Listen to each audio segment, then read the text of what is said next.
아멘.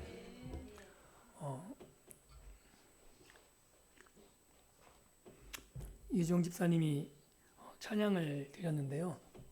삶의 예배 어떻게 들으셨는지 모르겠습니다. 혹시 여러분들 찬양이란 단어를 익히 알고 계실 텐데 찬양을 뭐라고 생각하시나요? 지금 우리가 사는 시대에 찬양이라는 걸 가장 잘 드러내는 그런 장소가 있다면 어디일까요? 어디가 가장 찬양이 이런 게 찬양이다라고 이야기할 만한 곳이 혹시 생각나는 곳이 있으신가요? 저는 여러분들에게 콘서트장을 가보라고 권해요. 그 콘서트에 나오는 젊은 가수들을 뭐라 그러죠? 아이돌 들어보셨습니까? 아이돌의 뜻이 무엇인지 아시나요? 우상이라는 뜻이에요. 우상. 그러니까 그들이 거의 신적인 존재라 취급받는 거죠. 누구에게요? 팬들에게. 그러니까 우리는 찬양을 자꾸 교회에서 부르는 노래로 한정하는데요. 찬양은 그게 아니고 아이돌 콘서트장에 가면 사람들이 막 열광하잖아요. 그걸 찬양이라 그럽니다. 혹시 하나님께 그 팬들이 아이들에게 열광하듯이 열광해 본 적 있으신가요? 살면서 정말 그 감격 가운데 그 팬들이 아이돌 만나면 울고 난리가 나거든요. 도저히 이해를 못해요, 저는. 근데 하나님께 그래 보신 적은 있으시잖아요. 그걸 찬양이라 그럽니다. 그렇게 하나님을 향해서 자신의 온 몸과 열정을 다해서 살아갈 때 그것을 이주영 집사님이 오늘 찬양한 삶의 예배라고 하는 겁니다. 하나님이 우리를 그런 자리로 부르셨고, 그리고 그 북한의 김정은 그걸 강요하잖아요, 그죠? 자기 앞에서 열광하지 않으면 어떻게 돼요? 형무소로 보내고 죽이고 그래요. 근데 우리 하나님은 하나님의 은혜와 하나님의 주신 능력으로 우리가 자원해서 기쁨과 감격 속에 하나님 앞에 예배하고 찬양하는 것, 그것이 우리의 삶이라고 말하고 있는 겁니다. 그런데 이해가 되지 않는 부분이 뭐냐 하면 하나님이 우리를 부르셨으면 우리가 세상 사람보다 나으면 좋잖아요, 그죠? 우리가 세상 사람보다 높은 위치에 있고 막 많이 가지면 뭔가 뻔듯해 보이기도 하고 조금 더 하나님을 위해서 더 많은 것을 할 수 있을 것 같은데 그렇게 안 부르세요. 그 이해가 되십니까? 우리가 기도하면 더 많은 것을 주셔서 더 많은 일을 감당하면 좋은데 안 그러시거든요. 혹시 아름답다 많이 들어보셨죠? 아름답다. 그 아름답다의 뜻이 한번 TV에서 연예인들이 그것을 한 학설로 해설한 적이 있습니다. 그게 뭐냐면 아름답다가 나답다라는 뜻이래요. 그러니까 내가 나다울 때 아름다운 거죠. 즉 어떤 것이 그 어떤 정체성에 가장 맞을 때 그게 아름답다라고 표현된다고 합니다. 그래서 한 가수가 풍경이라는 노래 속에서 모든 것이 제자리를 찾아가는 것이 가장 아름다운 풍경이라고 노래한 그런 노래도 있습니다. 우리는 자꾸 하나님이 우리를 부르실 때 뭔가 대단한 일을 그리고 남보다 더 뛰어나고 멋지고 뭔가 가진 것으로 부르신 것 같은데 하나님의 창세기 1장에서 천지를 창조하시고 창조하실 때 가장 먼저 하신 일이 뭐냐면 복 주시는 겁니다. 기억하십니까? 생육하고 번성하는 것, 이것이 하나님의 창조의 목적 가운데 가장 중요한 거죠. 그런데 그 복이 뭐냐 하면 그 창조한 창조의 목적에 가장 맞게 가장 그 자리에 어울리게 하는 것, 그게 복이라고 말씀하고 계신 것이고 하나님이 사람을 지으시고 그 사람이 자기에게 맞는 삶으로 나아가는 것, 그것을 우리에게 하나님이 복 주셨다고 말하고 있는 겁니다. 그런데 그 복을 누가 걷어찼냐 하면 사람이 걷어찼잖아요. 하나님께 반역함으로 하나님과 없이 자기 스스로 무언가를 해보려고 시도했는데 그것이 얼마나 헛된 것인지가 우리 세상의 역사를 통해서 증명되고 있죠. 왜냐하면 흥망성쇠, 무엇인가 흥한 것 같으면 결국은 쇠락의 길을 걸어가게 되는 인간의 사이클을 우리는 보게 됩니다.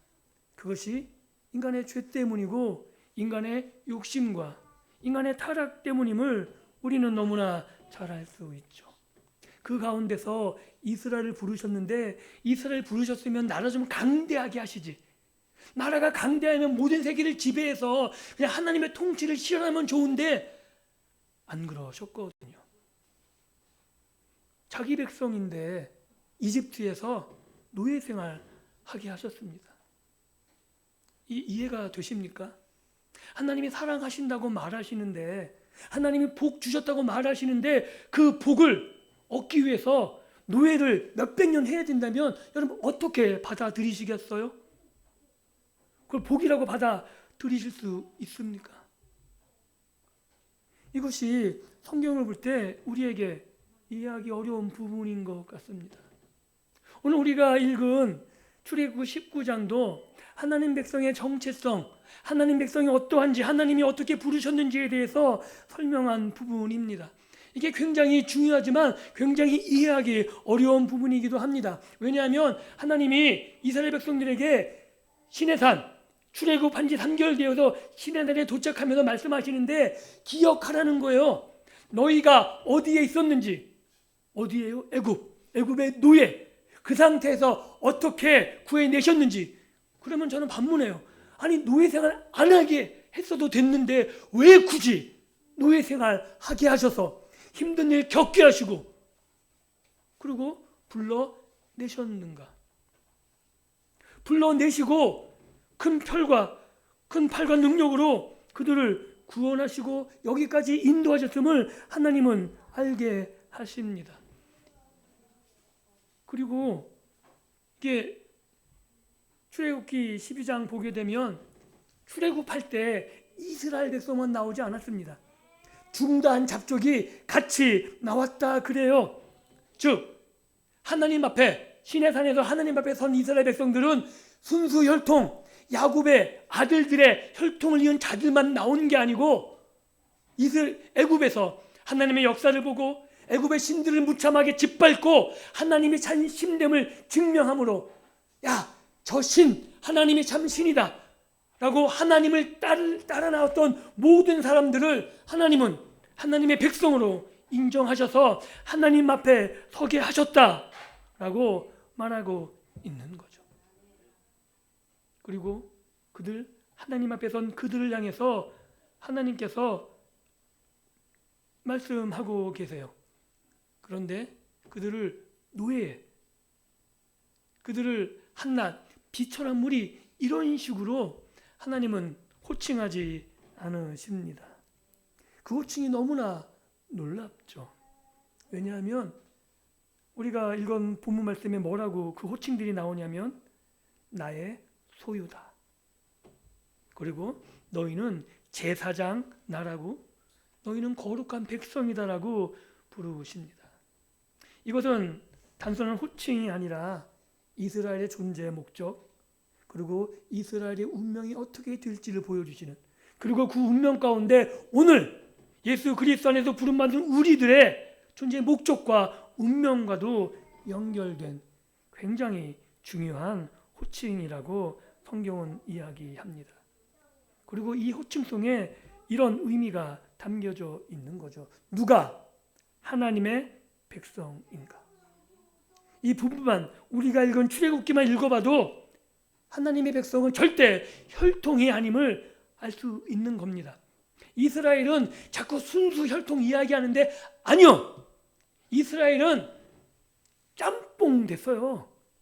이 출애굽 당시에만이 아니고 포로기 때도 얼마나 많은 혈통들이 섞여 들어왔는지 몰라요. 그럼에도 지금도 이스라엘은 뭘 강조해요? 순수 혈통이요. 얼마나 웃겨요. 근데 그 모습이 우리나라도 별반 다르지 않죠. 우리나라도 100의 민족, 한 혈통 이야기했는데 정말 한 혈통인가요? 아니요. 수많은 외대 친일 때문에 이리저리 섞인 혈통이에요. 단지 이 땅에 오래 살았을 뿐인 거죠. 그런데 자꾸 한 혈통이라고 고집하면서 자기만의 세력을 만들기 위해서 그런 것들을 지도자라는 사람들이 주장할 뿐이라고 생각합니다. 그런데 오늘 우리가 성경을 통해서 알 수 있는 건 하나님의 백성이란 건 혈통의 문제가 아니라는 거죠. 하나님이 부르시고 그 부르심 앞에 하나님의 언약, 하나님의 말씀 앞에 순종함으로 하나님의 백성이 되며 그 말씀을 받아 하나님의 뜻대로 살아나갈 때 하나님의 백성으로서 존재하게 되며 그 사명을 감당할 때 하나님께서 그와 함께 하시고 그 뜻을 이루어 가신다라고 성경이 말하고 있다는 사실입니다. 그래서 오늘 우리가 읽은 이 본문 말씀을 통해 우리를 향하신 하나님의 놀라운 계획, 그리고 우리가 붙잡아야 되는 정말 거룩한 백성이 무엇인지, 제사장 나라가 됐다는 의미가 무엇인지, 그리고 하나님의 소유가 얼마나 놀라운 은혜고 축복인지 확인할 수 있는 복된 시간이 되기를 원합니다. 4절 말씀을 제가 다시 한번 읽어보겠습니다. 4절 이렇게 기록하고 있죠. 내가 애굽 사람에게 어떻게 행하였음과 내가 어떻게 독수리 날개로 너희를 업어 내게로 인도하였음을 너희가 보았느니라 라고 기록하고 있죠. 하나님은 이스라엘 백성에게 어떤 언약적인 계약과 관계를 요구하시기 전에 하나님께서 먼저 행하신 일을 기억하라고, 그리고 너희가 그것을 다 보았다라고 말씀하고 계시죠. 우리가 자꾸 오해하는 게 뭐냐면 하나님이 언약을 맺는다 그러면 동등한 관계를 자꾸 생각합니다. 그 신명기에 보면 이런 이야기가 있어요. 모세가 하나님과 대면하면서 이스라엘 백성에게 이렇게 얘기합니다. 내가 너희에게 생명과 복과 화와 저주를 두었으니까 너희가 택해라. 그냥 생명을 주시고 복을 주시면 됐지 왜 택하라 그래갖고 잘못 선택하면 화와 저주를 택하는 거잖아요. 그래서 자꾸 하나님을 오해하게 됩니다. 그냥 나쁜 거 주지 말고 좋은 것만 주시면 되지 왜 하필 나쁜 것도 주셔가지고 우리로 유혹받게 하시고 우리가 잘못된 것을 선택하게 하시는가. 그런데 기억하셨으면 좋겠습니다. 원래 우리는 선택조차 할 수 없는, 죽을 수밖에 없는, 그죠? 아담과 하와의 죄 가운데 우리가 태어나서 하나님의 은혜가 아니면 그냥 멸망마다 죽을 수밖에 없는 사람들이었습니다. 그런데 기회를 주셔서 이제 너에게 생명과 복을 다시금 택할 기회를 주셨다는 거예요. 그런데 중요한 건 화와 저주를 주신 게 아니고 이런 것도 있어 보여주실 뿐이고, 강조하는 건 이것을 택해야 된다라고, 이것이 살 길이다라고 알려주시면서 택하게 하시고, 비록 잘못된 우리의 욕심 때문에 화와 저주를 택한다 할지라도, 그래? 너 이거 택했어? 그래, 너 저주받아, 너 죽어 라고 하는 것이 아니라 다시금 그를 끌어내어서 생명과 복의 자리로 끌고 가시겠다는 하나님의 집념의 표현이라는 사실을 알고 계셔야 되는 거죠. 우리가 성경을 통해서 알 수 있는 건 하나님이 의지를 가지고 계시다는 사실입니다. 단지 하나님은 우리의 선택에 따라 그냥 방치하시고 우리가 선택한 그 길 그대로 놓아두시는 분이 아니라 하나님이 의지와 진념과 열심을 가지고 우리가 잘못된 길로 가는 것을 방치하지 아니하시고 우리의 발걸음을 붙잡으셔서 그 길을 반드시 하나님께서 원하시는 길로 인도하신다는 거죠. 그것을 어떻게 아냐고요? 자기 아들을 죽이시기까지, 우리를 생명의 길로 끝까지 인도하기 위해서 자기 아들을 죽이셨거든요. 이것이 성경이 우리들에게, 하나님의 백성된, 거룩한 백성된 우리들에게 말씀하고 싶어하는 이야기입니다. 그래서 강조하고 있는 거죠. 이제 내가 너희가 관계를 맺기는 원한다. 그런데 너희가 어떤 상태였냐? 너희가 노예 아니었냐? 너희는 의지도 없었고 너희는 그냥 이름 없이 죽어가는, 죄 가운데 죽어가는 그 상태였는데 내가 너희를 건져냈던 것, 그것이 너희의 힘과 너희의 지혜가 아니라 오로지 나의 능력과 나의 힘으로 너희를 구원했던 그 사실을 너희가 보지 않았느냐라고 말하고 있는 겁니다.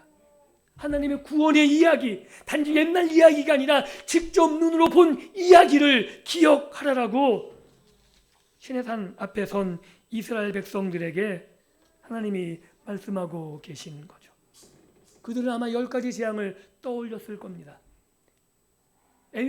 애굽, 이집트 입장에서는 그런 무지막지한 자연재해가 없죠. 그런데 고고학 발견과 실제 역사적인 발굴을 통해서 알게 된 사실이 뭐냐면 그 10가지 모두가 애굽의 신들이에요. 여러분 이 아시죠? 이. 그게 신이래요. 신. 웃기시죠? 왜요? 다산의 상징이거든요. 그러니까 개구리 이런 것들이 뭐 징그럽잖아요. 파충류 막 이런 거. 그러니까 왜 전부 다 신으로 섬겼냐면 고대 세계에는 뭐가 가장 큰 힘이냐면 쪽수요. 인구수가 가장 큰 능력이고 재산입니다. 그래서 다산이 가장 중요해요. 그래서 10가지 재앙에서 내린 그 모든 것들이 다 농사와 관련되어 있고, 그래서 다산, 왜 개구리가 얼마나 많이 나요? 이게 다 애굽의 신들이거든요. 즉 하나님께서는 자연재해가 아니라 애굽의 신들을 하나씩 하나씩 쳐 나가시면서 참된 신이 누구인지, 누가 이 땅을 소유하고 있는지 직접 눈으로 보여주신 거죠. 그것은 신이 아니라 내가 다스리는 피조물이고, 그것을 너희가 섬기는 것이 아니라 오히려 그것이 너희를 위해 봉사하는 존재라고 성경은 친히 가르쳐주고 있는 겁니다. 그렇게 애굽에서 이끌어내실 뿐만 아니라 하나님께서 이스라엘 사람들에게 놀랍게 행하시죠. 왜냐하면 광야로 나오면 밤에는 춥고 낮에는 덥고 그리고 어디로 갈지도 모르잖아요. 그래서 하나님이 뭐를 보내세요? 구름 기둥과 불 기둥이요. 낮에는 구름으로 시원하게, 밤에는 열로 따뜻하게, 그리고 그 가는 길을 따라서 미리 인도하셔서 그것을 따라갈 수 있게끔 하나님이 하시는 거죠. 그래서 10가지 재앙만이 아니라 이스라엘이 가는 곳곳마다 하나님이 임재하시고 하나님이 돌보시고 지키심을 이스라엘은 계속 보면서 시내산까지 왔다고요. 하나님이 방치하신 적이 한 번도 없습니다. 길을 잃을 그런 여지를 전혀 두지 않으시는 거죠. 홍해 앞에서도 에집트의 군대가 따라오는데 세계 최고의 군대가 쫓아옴에도 하나님이 불기둥으로 막으시고 건널 수 없는 홍해, 그 바다를 밤새 바람으로 가르시고, 그리고 이스라엘 백성들이 홍해를 마른 대로처럼 건너지 않았습니까? 그래서 그 놀라운 파란만장한 과정, 애굽의 재앙부터 불기둥, 구름기둥, 그리고 홍해를 가른 시내산 앞에까지 도달한 그 모든 과정을 하나님은 한마디로 이렇게 말씀하시죠. 내가 독수리 날개로 너희를 업어 인도하였다. 이게 하나님의 은혜입니다. 즉 이스라엘 백성이 애굽의 신들과 싸워서 이긴 것이 아닌 거죠. 애굽의 홍해를 이스라엘 백성들이 지혜를 짜내서 건넌 것이 아닙니다. 하나님이 말씀하신 것처럼 마치 독수리가 그 위험에 자기 새끼를 등에 업고 날아서 건넌 것처럼 하나님이 전적인 능력과 주권을 가지고 그들을 업어 여기까지 시내산 앞까지 인도하셨다라고 기록하고 있습니다. 사랑하는 성도 여러분, 이것이 기독교 신앙의 핵심입니다. 하나님의 은혜가 먼저입니다. 율법을 지켜서 구원받은 것이 아니라 율법을 지킬 수 있는 그 자리로 하나님이 우리를 인도하신 것이 먼저입니다. 우리가 어떤 조건을 지켜야만 구원받은 게 아니고 구원받았기 때문에 이제 그 언약, 하나님의 말씀을 지킬 수 있다. 그러니 지켜라라고 우리에게 말씀하고 계시다는 거죠. 이스라엘 백성만 그렇겠습니까? 오늘 우리도 동일합니다. 로마서 5장 8절에 사도 바울이 이렇게 기록합니다. 우리가 아직 죄인 되었을 때 하나님께서 그 아들을 십자가에 죽이심으로 자기의 사랑을 확증하셨다고요. 우리가 먼저 하나님께 은혜를 구해달라고, 우리를 용서해달라고 외치고 부르짖은 적이 한 번도 없습니다.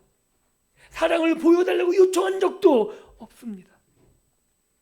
우리가 기도하기 전에 하나님이 친히 그 아들을 보내셔서 자신의 사랑을 친히 먼저 확증하셨고, 그 사랑을 받은 우리들에게 그 사랑을 알았으니, 너희가 그 사랑을 받았으니 이제 그 사랑을 받은 자답게 살라고 말씀하고 계신 겁니다. 사랑하는 성도 여러분, 창세 이후 그리고 아담과 하와의 타락 이후 이 세상은 하나님의 은혜를 누리기 이전에 죄와 사망의 통치 가운데 살아가는 그런 험한 시대를 우리가 살아가고 있습니다. 그건 옛날이나 지금이나 변하지 않죠.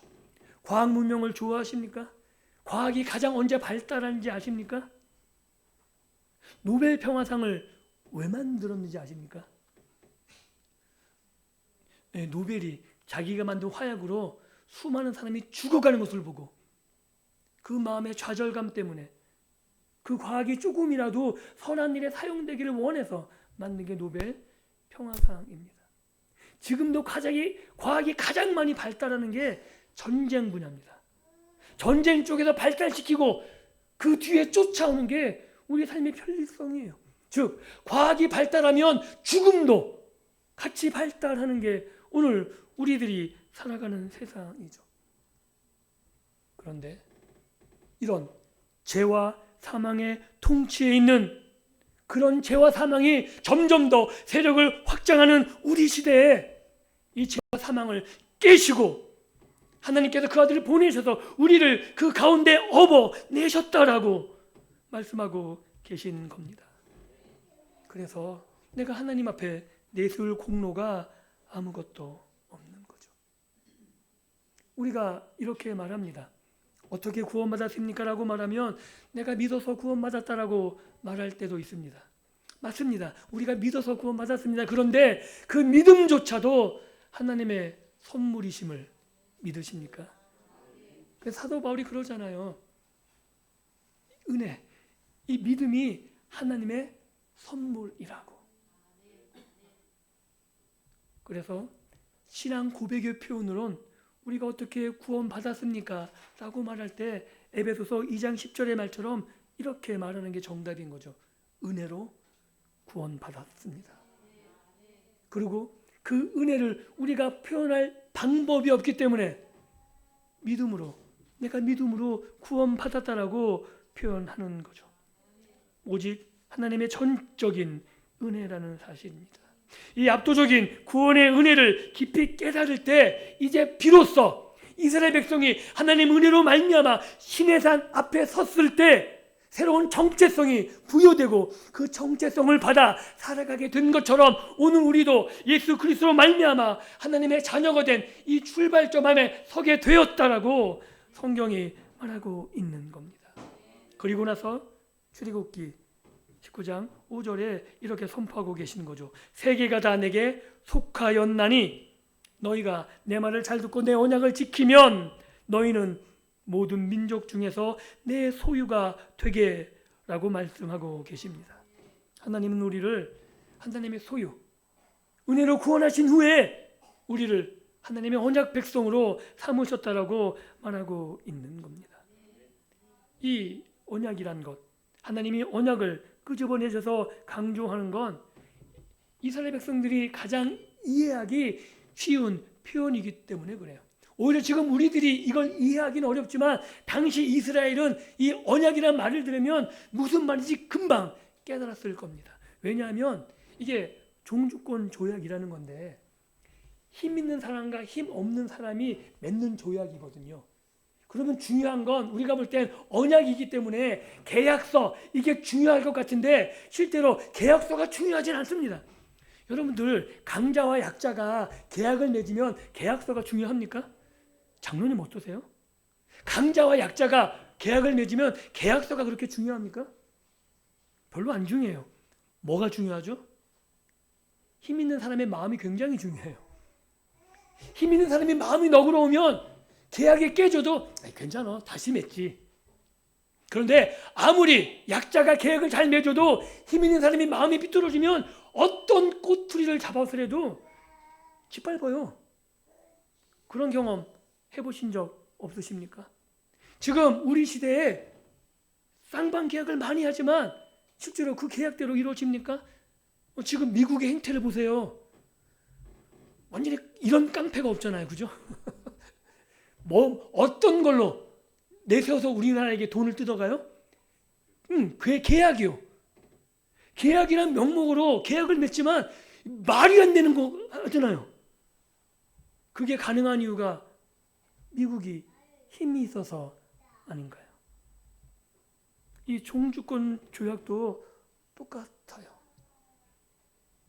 힘 있는 사람이 누구냐에 따라서 그가 어떤 존재인에 따라서 그 약속, 그 계약, 그 언약은 성패가 그리고 계속 유지될지 달려 있는 겁니다. 그런데 성경은 분명히 말하죠. 하나님은 선하십니다. 믿으십니까? 그러기에 우리가 하나님께 나아갈 용기를 얻는 거죠. 지난 시간 제가 말씀드렸다시피 하나님이 변덕스러우시다면 어떡하실래요? 아마 그럼 제가 여기서 목사님이 말 안 해도 아마 헌금 매주 많이 내실 거예요. 왜요? 달래야 되니까. 힘이 얼룩들지 모르는데 제발 나에게는 그런 나쁜 일이 안 생기도록 달랠 방법이 몇 개 없어요. 그래서 무당들에게 갖다 바치는 겁니다. 여러분들 점쟁이나 무당들이 자기가 잘못했다고 이야기하는 거 보셨나요? 그런 무당, 그런 점쟁이 보셨습니까? 아니에요. 점이 틀리거나 잘못되면 보통 뭐라 그래요? 정성이 부족해서.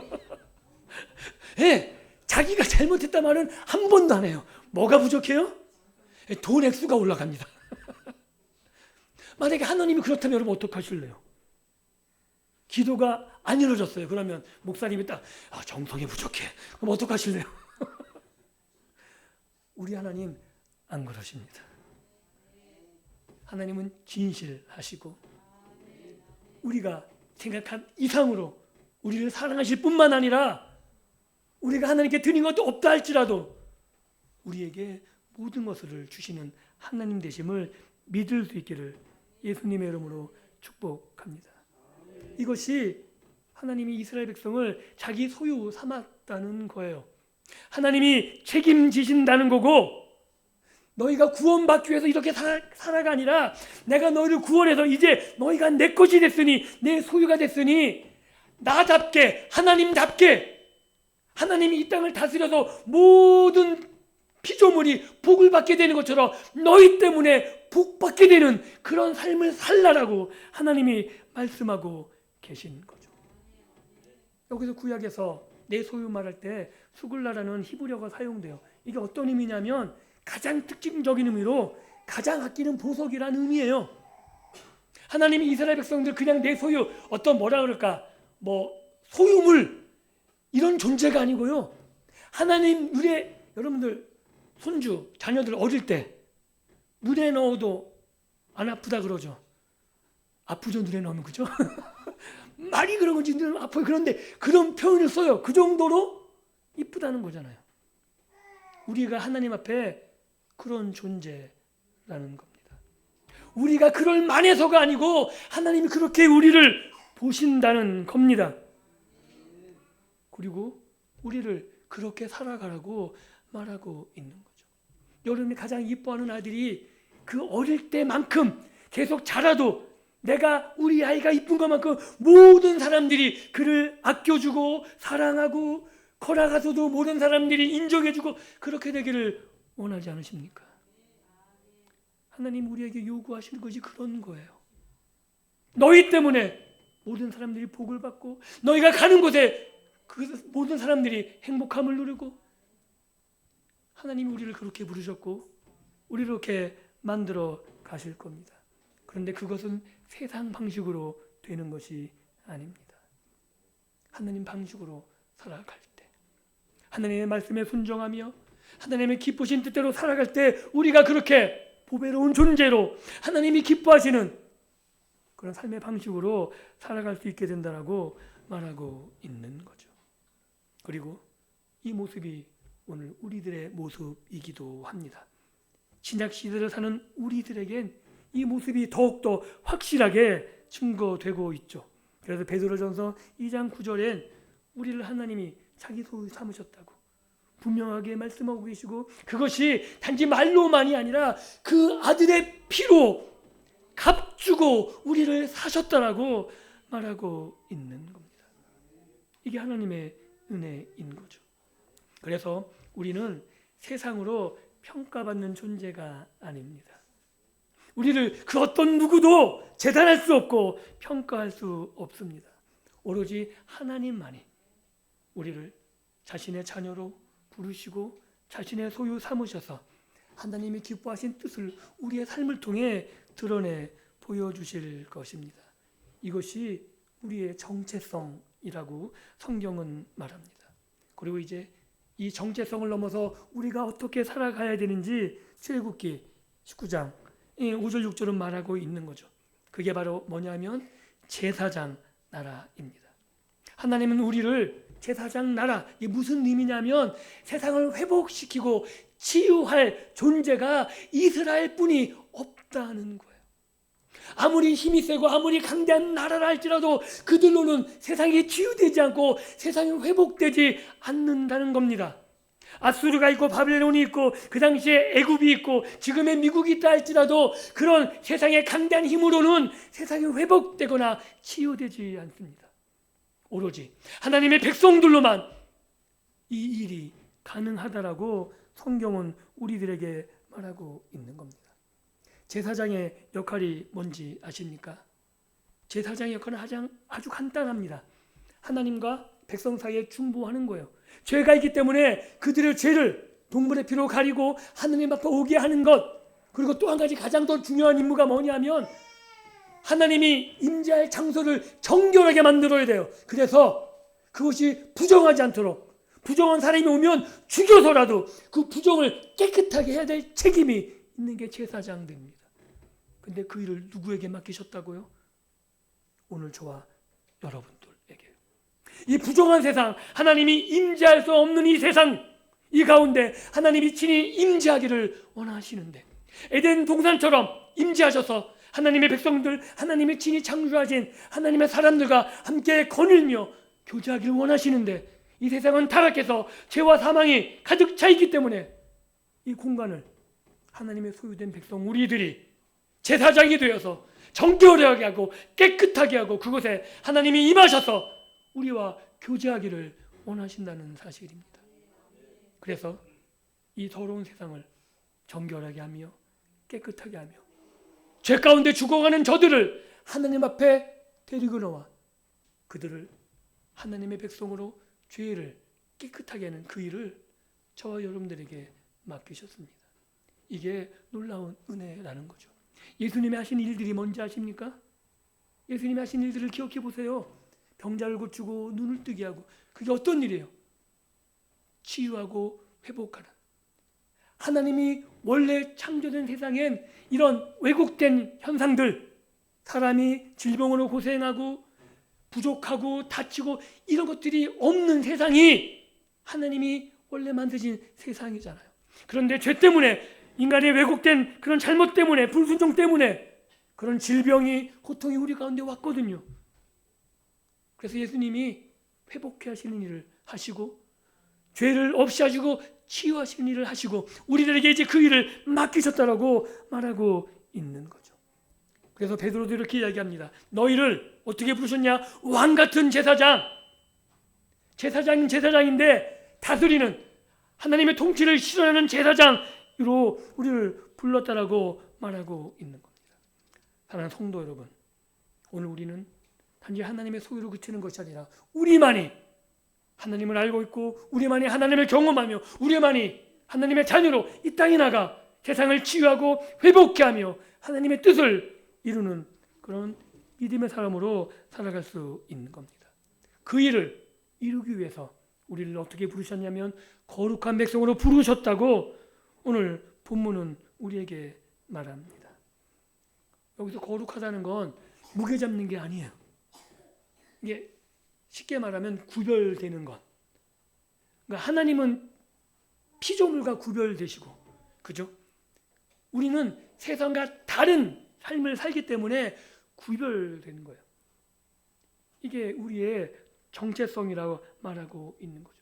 그래서 우리의 구별은 단지 이곳 예배당에 나와서 예배하는 그것 때문에 구별된 게 아니고 하나님과 언약 관계 안에 들어와서 우리가 전혀 다른 존재로 살아가게 되었기 때문에 우리가 구별됐고 거룩하게 되었다라고 말하고 있는 겁니다. 그래서 우리는 오늘 본문을 통해서 한 가지 사실만 분명히 기억하고 돌아가셨으면 좋겠습니다. 그게 뭐냐면 우리만이 하나님을 경험한 사람들이고 우리만이 이 땅에 하나님의 살아계심을 증명할 수 있는 사람들이고 우리만이 예수님이 나를 위해 어떤 일을 행하셨는지 말할 수 있는 사람들이고 우리의 삶을 통해서만이 세상 사람들이 하나님이 살아계시고 예수가 하신 일들을 알 수 있다. 그리고 이 일을 하나님이 우리에게 부탁하셨다라고 말하고 있는 겁니다. 말씀을 맺습니다. 하나님은 우리를 통해서 이 땅에 하나님 나라를 세우기 원하십니다.